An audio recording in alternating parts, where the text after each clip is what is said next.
everyone. I'm Natalia Bilbao, and here's what's happening in LA this week. In her ongoing effort to end the homelessness crisis in Los Angeles, Mayor Bass highlighted the importance of treating mental health and drug addiction problems amongst unhoused individuals. With federal support, the work of local initiatives like the Asian American Drug Abuse Program will directly benefit our most at-risk Angelenos. I'm very proud to be here at the Asian American Drug Abuse Program, an organization that has been in our community for decades. Today, we welcome the second senior White House official, Jeff Olivat, Executive Director of the U.S. Interagency Council on Homelessness, who is here on behalf of the President to come to Los Angeles as we confront the crisis of more than 40,000 Angelenos sleeping on our streets. We know that addressing mental health, substance use, and a range of other supports that people need is essential to making sure that exits from homelessness are permanently successful. After taking a tour of Skid Row, we went to one of the Inside Safe locations. It was a fairly large encampment that was right on an off-ramp of a freeway. It wasn't outreach so much, it was a move-out day. So the people who were living in the encampment were all being moved. You know, they're doing assessments to see what their needs are, and then they boarded a bus and are in the motels now.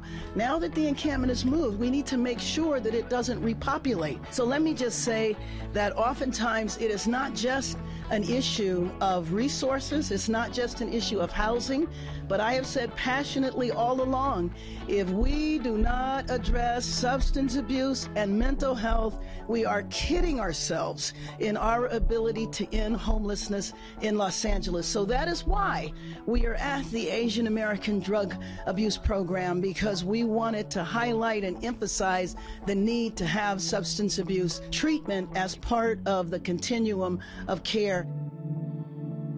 I was on that bus with the mayor this morning and met a gentleman who had slept in a tent last night. He'll be sleeping in a motel tonight with a door that locks and the comfort of a bed and a warm bath. And I asked him, what happens then? And he said, housing. That same gentleman also shared with me some of the mental health challenges he's struggling with. Our colleagues from HUD last week announced a new $60 million grant to Los Angeles to address unsheltered homelessness. We are thrilled that Los Angeles won one of those awards, and we hope that'll be a significant help in the work that you all are doing. We also, as Mayor Bass said, released a new federal strategic plan to prevent and end homelessness. It's called All In, and it lays out strategies to achieve a 25% reduction in homelessness in the United States by 2025. That is an ambitious goal, and it is one that we will not and cannot reach without Los Angeles. And I believe, right down to my core, that we can solve homelessness right here in Los Angeles, and if we can solve it here, we can solve it anywhere. In other positive news regarding our city's effort to combat homelessness, Oatsie's Place, a supportive housing project, is close to being completed. What's interesting about this building is its modern modular design, which allows for faster and more cost-efficient construction and which will benefit women experiencing homelessness. Check it out. We're celebrating that Oatsie's Place, which is a supportive housing project being developed by the Downtown Women's Center and Daylight and Decro, two of their partners, is almost done. You can see across the street the modules being placed on site. Some of them are already connected and they're getting the last shipment today. So they're thinking it will be completed late spring and people moving in early summer, and that's pretty exciting. So the residents, to be honest with you, should not know the building was modular when they move in. When they move in, it will feel like any other building that was built as part of the HHH program. So the modular construction is not something that really affects the back end. It's something that helps us go faster and more cost effectively during construction. So when tenants move in, It's going to be a stunning building. It has a beautiful central courtyard. It has a rooftop patio. We've got community spaces. Studio 111, who's the architect on the project, did a really beautiful job of making sure that these units are filled with natural light. They're very beautifully and efficiently laid out, so we have a small amount of space, but it's a space that works really well for the people who are living in it. We've got a gorgeous central courtyard, lovely community spaces, and you're right across the street from a supermarket, so we think a great location here too. Modular was chosen because of innovation. We need solutions faster, obviously. With our crisis of homelessness, we need permanent housing solutions as fast as possible. This was also a part of the innovation challenge from Proposition HHH. The developers received that funding and were able to accelerate the project. I look forward to coming back later in the year when we actually are moving women in. And I think that what is important about this is that when you think of the unhoused population, oftentimes women are not thought of because we have become demoralized as a city and tend to stereotype who is actually living in cars, in RVs, and tents. Over 20,000 women are experiencing homelessness in Los Angeles County. To make permanent housing ends homelessness, and doing it in a supportive environment helps survivors of trauma heal.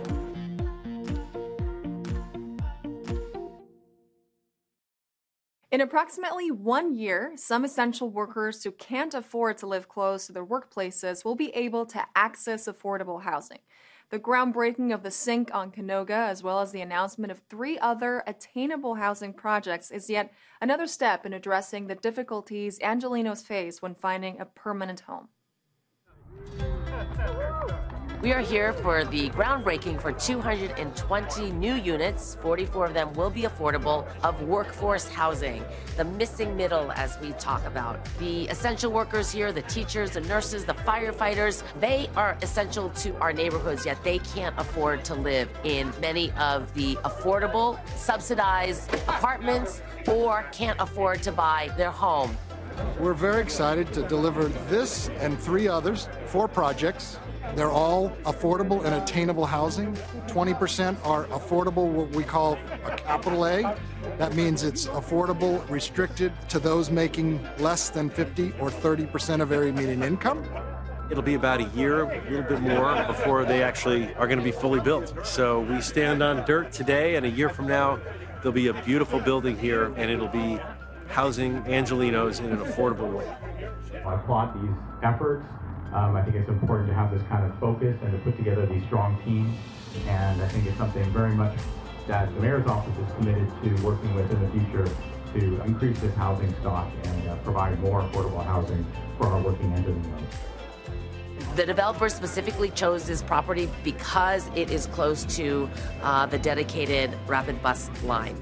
And that is important because it will connect people into downtown Los Angeles. And so we are trying to build more on transit-oriented development. And so that is really the goal, I think, for many cities, is trying to build as close to public transportation as they can. And so these 4 projects are going to do just that.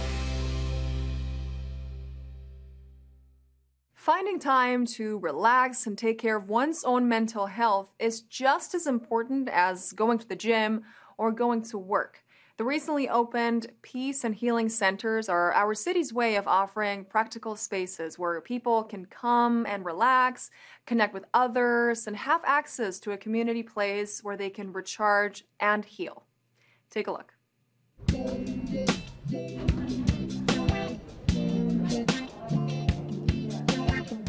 Today is like the grand opening for the Peace and Healing Centers. We're very excited about this program. It will provide the opportunity for many of our families to have a place where they can come and just take time out.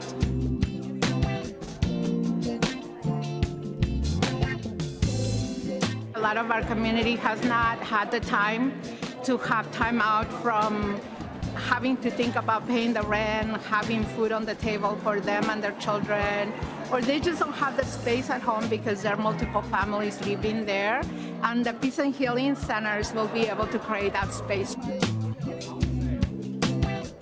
There's a lot going on in this world. road. A lot of trauma, of course, the COVID crisis, violence that people are experiencing, even things that they're seeing on a national level that are causing a great deal of angst, and of course, economic despair in some communities. And so we wanted to create a safe space with 9 community partners. This work is done in the neighborhoods that are hardest hit by inequities. The poverty levels are high. They're experiencing high crime levels, environmental pollution, and these are the communities that have been wronged for so long and really not being given the tools that are needed. We as parents, as older parents, bring in our own traumas from our childhood, and then we pass it on to our children. I met with these 2 young women. They were asking me, can we have a women's circle or a parent circle where parents can learn to break the cycle of trauma? And I thought that was so important. We allowed the communities to say exactly what they needed to become whole, what they needed to heal. And then the healing centers, peace and healing centers, were placed in service providers that were trusted partners for our Angelinos. We can do it alone. It takes a village, like they say. They can go to civilandhumanrights.lacity.org to get more information, to figure out where their healing centers are. We have them all over the city, from the valley to the harbor.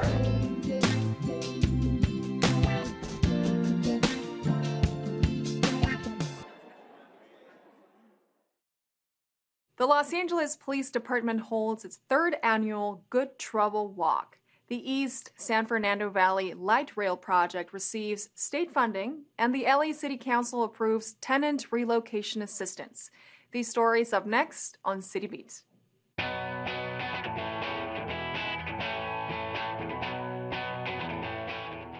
The Los Angeles Police Department and Building Blue Bridges held their 3rd annual Good Trouble Walk and Cultural Sensitivity Seminar. LAPD Chief Michael Moore joined Building Blue Bridges founder Daphne Bradford to host this year's Black History Month Walk and Summit. Participants from local schools join in the walk, calling for all hands on deck, an acronym for de-escalation, education, communication, and collaboration. The event honored the life of Tyree Nichols as participants stopped halfway across the 6th Street Bridge for a moment of silence. For more information, follow Building Blue Bridges on Instagram at Building Blue Bridges and the LAPD at LAPDHQ. The California State Transportation Agency, CalSTA, has awarded Metro $600 million to support the East San Fernando Valley Light Rail project. The state grant funding will enable the project to be the first new rail construction in the valley since the Red Line subway extension in 2000. Championed by City Council President Paul Krikorian, who represents the Valley on the Metro Board, the project held a groundbreaking in December 2022. The new construction aids communities designated as federal areas of persistent poverty, and with this CalSTA funding, Metro will be able to apply for additional federal grants. The 6.7-mile East San Fernando Valley Light Rail line will connect 11 new transit stations through one of the valley's busiest corridors, running along Van Nuys Boulevard. For more info about the project, visit metro.net. The LA City Council adopted an ordinance requiring landlords to help with relocation costs for tenants who move out due to certain rent increases. Under the ordinance, if there is a rent increase by more than 10%, the landlord must pay the tenant 3 times the fair market rent in relocation aid. The action is the final part of a package that Council implemented after voting to end the city's COVID-19 state of emergency at the end of January 2023. Council member Nithya Raman, who chairs the Housing and Homelessness Committee, noted these changes will protect over 400,000 new households in Los Angeles. For more information, log on to housing.lacity.org.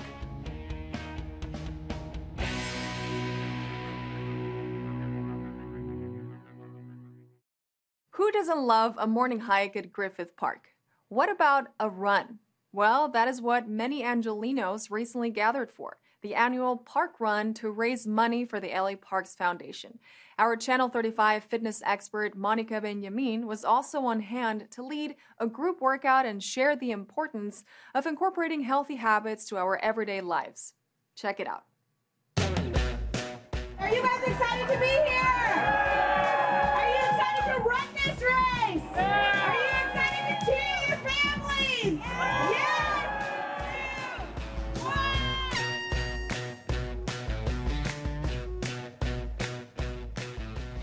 Well, welcome. We are here with the LA Parks Foundation for our Griffith Park Run, where we are offering the half marathon and the 5K. This is one of the annual events that we do here under the City of Los Angeles Department of Rec and Parks. My motivation are the runners, the folks that are jogging, even the folks that are even walking. They come out of their way to stay active and stay healthy and making this not just an annual event, but also a lifestyle. We're here at the Griffith Park Run, which happens every year to raise money for the LA Parks Foundation, and hundreds of runners come out. They run this course through one of the most beautiful parts of our city in Griffith Park, and they raise money for the foundation, which does incredible work for parks all over the city, getting books for rec centers, t-shirts, and all kinds of support the city can't always provide. The LA Parks Foundation is the partner for our LA City Parks. So we partnered with Oatsie Athletics to put this run on. We split the proceeds and our share goes right back into our 450 Los Angeles City Parks. We raise money for every park in the city. Did you know there are 450 parks in Los Angeles?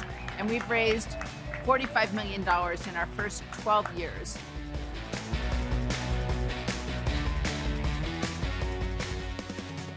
Well, I think after everything that happened, or the COVID situation, it's a sign of hope. We need to be healthy by doing exercise, being outdoors, and not the opposite.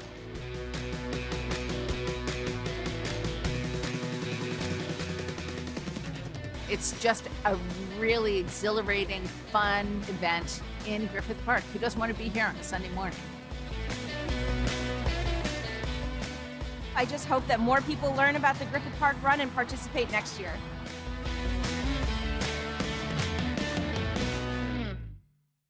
Aside from strenuous outdoor activities, the City of LA also offers some less physically intensive options.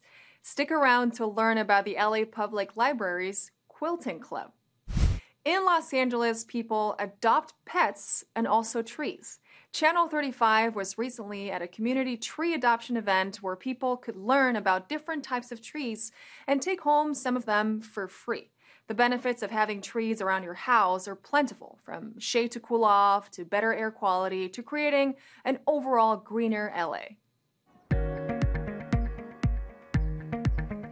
So right now, Councilmember Blumenfield's office, the AADAP, the nonprofit Tree People, the Winnetka Neighborhood Council, and the Winnetka Chamber of Commerce are all coming together to host a community tree adoption event where members of the public can come, get informed on how to make a greener Los Angeles, get some trees so they can have increased tree cover for their homes, and ensure that all of us have a nice, cooler place to live. Our job as Tree People, as a tree planting partner on behalf of the City of Los Angeles, is really to facilitate getting as many trees to residents as possible. And through the generous funding of the Los Angeles Department of Water and Power and the support and the partnership of City Plants and the Mayor's Office, we as tree planting partners get to come out to communities all over LA City and facilitate the residents getting free trees for their property. So it's a very powerful partnership with all of the multi-agencies throughout LA City to really get out hundreds of thousands of trees as easily as possible. So many studies have shown that the majority of the land that's available in LA City is actually private resident land. And so if we can encourage residents to get the right tree in the right place on their property, it actually will then help cool down the air, cool down the environment, and provide shade. So the more shade we can have near and close to these buildings, we're going to actually cut down the costs, a lot of electricity costs, right? So gas, power, electricity, our bills are going to go down. but it also increases the ability to capture local water. So the water that does come out of our sky, when it does come out of the sky, will then be captured by those trees. And those trees get to act like little cisterns, capturing the water and helping to raise up our groundwater. So there are multiple benefits of trees, and of course at Tree People, it's our mission to really empower the city residents to plant trees and get involved in that way. If you're interested in participating in one of our future events, then all you have to do is be an AADWP customer and a homeowner, and you can qualify for up to 7 trees for your property. We have a mixture of fruit trees and lots of other various types of trees that are all amazingly beautiful and will grow up into a great tree canopy for the city of Los Angeles.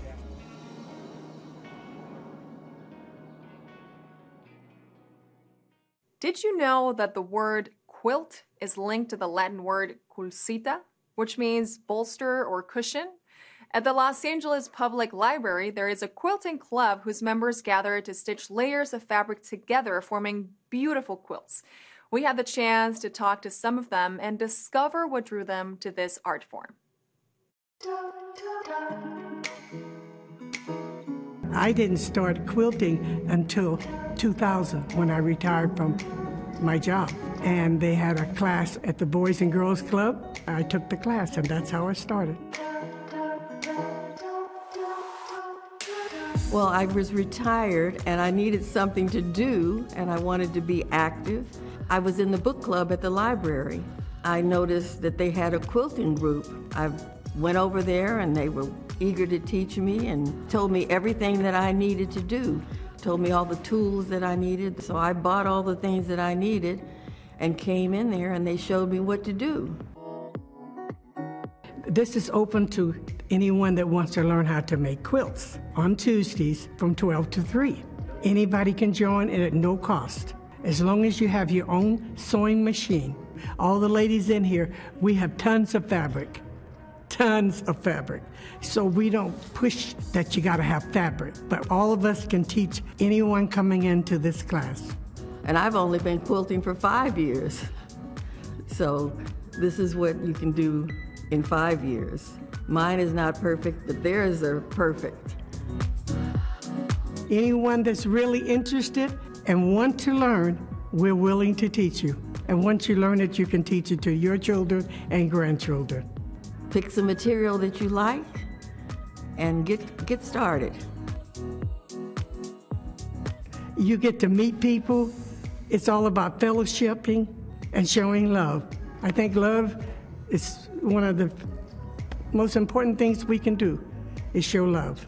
So that's what quilts are for. They're warmth and love. That's what they are. As we continue celebrating African American Heritage Month, this week's feature story focuses on highlighting those who made a historical contribution to the evolution of racial justice. Councilmember Curran Price and his CD9 staff shared their views on why it's important to make African American heroes visible so their achievements continue to impact our current generations. Well, Los Angeles is a multicultural, multi-ethnic environment, and it's important that we recognize all of the great achievements that our citizens have made. African Americans are no different, whether in the area of arts or education, or music, science. They have thrived and survived. And so it's important that we recognize those individuals, that we acknowledge their achievements, that we set a goal for the future, letting our young people know that they too can be successful. What African American Heritage Month means to me is everything. It gives the world a chance to actually see African Americans in a different light. I believe it's necessary to celebrate. As African Americans, unfortunately, we don't see enough of that shown. We don't see enough of the good that comes from us, which there's a lot. There's a lot of unsung heroes that we tend to forget about. And this month, we actually get to see those people actually brought to the light. It's important to celebrate our African American heroes because they've really been able to make something out of nothing. There's a saying that you have to pull yourself up by your bootstraps, but I believe a lot of times African Americans don't even have boots to begin with. So just to see all of the accomplishments that African Americans have been able to make is really amazing. Oftentimes we are remembered just as coming in as slaves, and then it jumps to its present day. There's a lot of in between that's not recognized enough. I think that many times history is rewritten incorrectly or forgotten. For example, history from 5 years ago, it could be just misconstrued. So I think it's really important to carry on our stories and our legacy in the way that it happened, just to keep the truth out there and that our history is alive and well and that things did happen in order to be where we are today. And a lot of other states and cities, they are referring to African American history as critical race theory, and they won't even teach it in their schools. So it's very important to keep our history alive and keep it going. Los Angeles was the end of the rainbow for so many. Most African Americans that wanted a change from the South migrated here, including my grandparents. Like my grandfather, he became a Teamster, worked hard, as well as my grandmother then became a cook and opened up her own business. Los Angeles was the mecca of entrepreneurship, familyship for them, as well as a new life. And then they were able to actually raise their children here, and their children's children were able to thrive. We have made Los Angeles a place for us to call home, and it will always remain that way.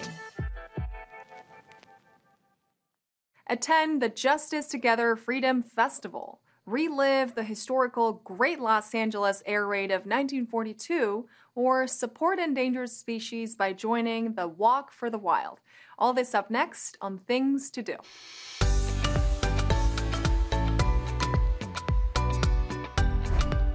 Join Los Angeles Mayor Karen Bass and Council members Curran Price, Marquise Harris Dawson, and Heather Hutt for a Black History Month Freedom Festival in Leimert Park. This year's theme of Justice Together recognizes the struggles and accomplishments of African American people while inspiring action that will shape our neighborhoods and our country. Enjoy art, vendors, guest speakers, DJs, dance, music, live performances, and delicious food at this free, family-friendly event. The event will honor the legacy of Dr. Martin Luther King Jr. and celebrate Karen Bass, the first woman and second African American to serve as mayor of Los Angeles. Come to the historic Leimert Park Village as LA continues celebrating African American Heritage Month with the Justice Together Freedom Festival on Saturday, February 25th, starting at 11 a.m. For more information, log on to culturela.org/events. Don't miss a celebration of one of the most fascinating events in LA history, the Great Los Angeles Air Raid of 1942. Go back to a night when thousands of people thought Los Angeles was being attacked from the air and space. What really happened remains a mystery, but one night a year you can relive the historic events and judge for yourself. The Great LA Air Raid of 1942 is sponsored by the LA City Department of Rec and Parks as a fundraiser for the Fort MacArthur Museum. Tickets are $40. Bring your coat and dancing shoes as the event is held outdoors in the courtyard, recreating the atmosphere of an unforgettable 1940s night out. The Great Los Angeles Air Raid of 1942 happens Saturday, February 25th from 3 to 8 p.m. at the Fort MacArthur Museum in San Pedro. Log on to ftmac.org for tickets and details. Join the LA Zoo's first ever in-person fundraising walk. The walk supports the zoo and Greater LA Zoo Association's shared mission to save animals from extinction while providing a safe and inspiring place to build relationships with nature. Register as an individual or a team and start fundraising. When you become part of this extraordinary event, you'll join fellow nature lovers in making a big impact on wildlife and the planet. This inaugural walk is inspired by the declining number of giraffes in the wild due to poaching and habitat loss. The money raised will help the zoo's efforts here in Los Angeles and abroad to support giraffes and other imperiled species. Join fellow zoo-loving Angelinos for Walk for the Wild on Saturday, February 25th, starting at 7:30 a.m. Get more information and register for the walk at lazoo.org. And that's a look at some things to do.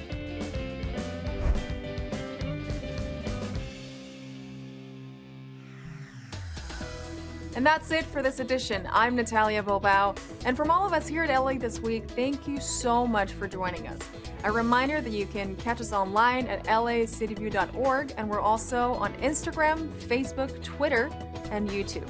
See you next time for more LA This Week.